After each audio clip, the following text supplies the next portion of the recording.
Unfortunately, when I talk to a lot of people who are parents, the word self-care doesn't really have a place in our lives. Life is just super overwhelming, and many parents, especially those of us who work, may feel even more overwhelmed than we can even begin to fathom.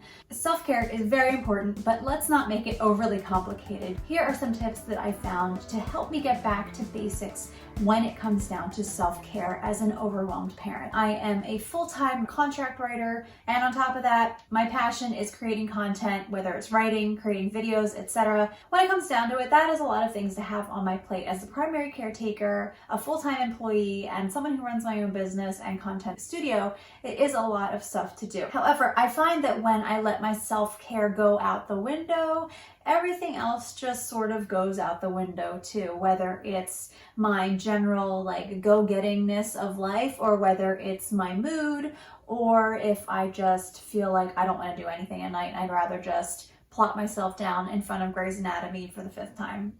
The first thing you need to do is identify your basic habits, and these are things that you need to be doing on the regular so that you feel like yourself, right? You need to carve out time for yourself. So for me, these basic habits are meditation, journaling, reading, and exercise. When these things happen on the regular, I have a solid baseline. When these things don't happen, like I said, things start to fall apart. So identify your baseline habits and go from there. Next, introvert heaven for me is finding consistent alone time. So what my husband and I have managed to do is alternate mornings where we take between 5 and 6:30 a.m. to do whatever we want in order to feel good. Usually when I sit down for this time, I will get some work done. I will have a focused block of writing time. When I'm not feeling particularly productive, I'll catch up on things like emails and texts and Slack. And I know that doesn't sound overly glamorous, but it is what it is.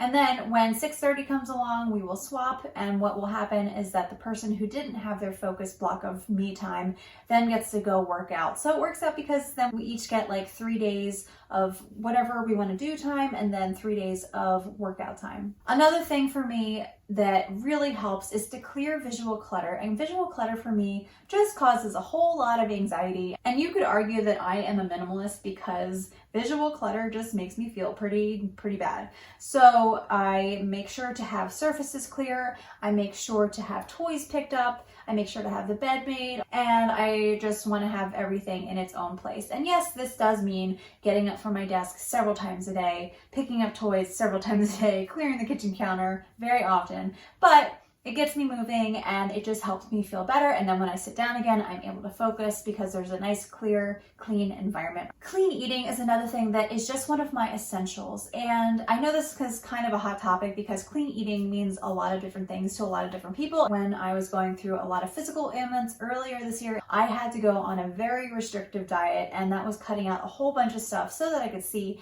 what was triggering my physical ailments. Now I'm down to eating gluten-free and dairy-free, and for the most part, grain-free. When I have corn or a whole bunch of whatever grain, I just generally feel sluggish, and I just feel my energy levels dropping. I eat foods that give me physical and mental energy, and I stay away from foods that take that away from me. One thing that we landed on this year that ended up being a total game changer was to take a solo vacation. My husband and I agreed to each take a solo vacation this year. He went to Denver to hang out with a friend, go camping, go skateboarding, etc.